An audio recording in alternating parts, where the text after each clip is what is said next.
আল্লামা নূর হোসেন কাসেমি দাড়ি কাটা ছাত্র এখানে ভর্তি করতেন।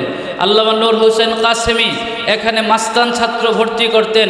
আল্লামা নূর হোসেন কাসেমি এরকমভাবে বিগড়ে যাওয়া ছাত্র ভর্তি করতেন। কিন্তু আশ্চর্যের ব্যাপার হলো থতনির নিচে হাত দিয়ে বলতেন, আর এটা ধরো না। ছাত্র আর ধরতো না। আমি যতটুকু দেখেছি হুজুর রহমতুল্লাহ আলাইহির শব্দ চয়ন ছোট ছিল, শব্দ নরম ছিল, হাঁটা চলা নরম ছিল, কিন্তু অবস্থান অত্যন্ত শক্ত ছিল। হুজুর রহমতুল্লাহ আলাইহির ব্যক্তিত্ব কত উঁচায় ছিল। হুজুর রহমতুল্লাহ আলাইহির ভিতরে ছাত্রদের ব্যাপারে কি পরিমাণ দরদ ছিল। হুজুর রহমতুল্লাহ আলাইহিকে তার শাগরিদেরা কি পরিমাণ শ্রদ্ধা করত, এটার দ্বিতীয় কোনো মিসাল বাংলাদেশে ছিল না, বর্তমানে নাই, ভবিষ্যতে হবে কিনা আমাদের জানা নাই। এই হলো আল্লামা নূর হোসেন কাসেমি রহমতুল্লাহি আলাইহি, এক বেমিসাল ব্যক্তিত্ব, এক বেমিসাল ব্যক্তি, এক বেমিসাল প্রতিষ্ঠান, এক বেমিসাল সংগঠন, এক বেমিসাল এমন এক ব্যক্তি যার এক চাহনিতেই তার ছাত্রের ইসলাহের জন্য যথেষ্ট ছিল। আল্লামা নূর হোসেন কাসেমি দাড়ি কাটা ছাত্র এখানে ভর্তি করতেন। আল্লামা নূর হোসেন কাসেমি এখানে মাস্তান ছাত্র ভর্তি করতেন।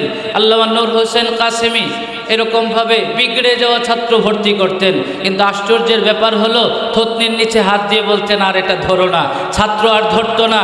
এরকমভাবে হুসাইন আহমদ ইসহাকি ভাই হজরত আমাদের এই যে পার্শ্ববর্তী মাদ্রাসা হুজুর ইসহাক ফরিদি রহমতুল্লাহ আলাইহি মারা যাওয়ার পরে ওনার শোক অবস্থায় আমাদের হুসাইন আহমদ ইসহাকি ভাইকে বহিষ্কার করে দেওয়া হলো।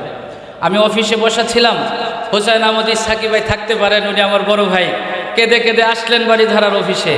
আসার পরে হুজুর বললেন, আমরা পেরেশান হয়েছি না, ভর্তি হয়ে যায়। হুসাইন ভাই এখানে ভর্তি হয়ে গেলেন। হুজুর দুইটা শর্ত দিলেন। এক, হাত চালাবি না বাজি, হাত চালাবি না। উনি তো ক্লাবে খেলেন, উনি তো ওই যে এত মারামারি জানেন, মারামারি করে ওই আর্মিদের এবং আনসারদের চোখ খুলে ফেলেছেন। এইগুলো হলো তার প্র্যাকটিস।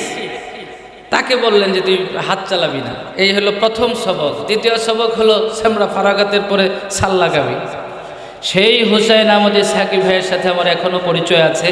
খতমে নবুয়ত সংরক্ষণ কমিটি বাংলাদেশের তিনিও দায়িত্বশীল, আমিও দায়িত্বশীল কেন্দ্রীয়। তো আমাদের সভাপতি মহোদয়ও তিনিও কেন্দ্রীয় দায়িত্বশীল। তো 84টা মাদ্রাসা সারা দেশে তিনি করেছেন।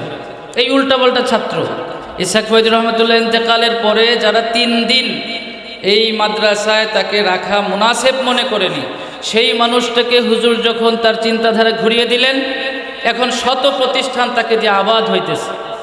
আমি নিজে সিরাজদিখানে শ্রীনগর গিয়ে দেখে এসেছি, প্রায় 3.5 পাখি জায়গার উপরে সে প্রতিষ্ঠান নিয়ে দাঁড়িয়ে আছে।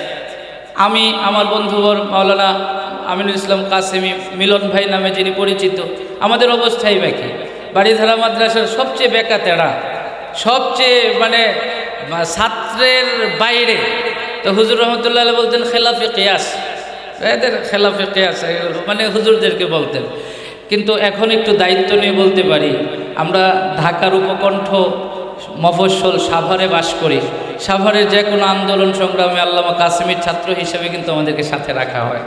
এবং সাভারে এমন কোনো ধর্মীয় কাজ এটা হয় না যেটা আমরা জানি না।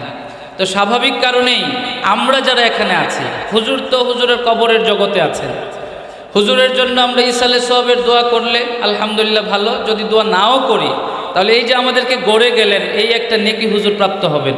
কিন্তু আমি আপনাদের সবার কদম ছুঁয়ে যে অনুরোধটা করতে চাই, পায়ে ধরে যে কথাটা বলতে চাই, আসুন আমরা হুজুরের মতো করে তালিমের জগৎকে সাজানোর চেষ্টা করি। আসুন আমরা তাজকিয়ার জগৎকে সাজানোর চেষ্টা করি। আসুন আমরা সিয়াসতের ময়দানকে সাজানোর চেষ্টা করি।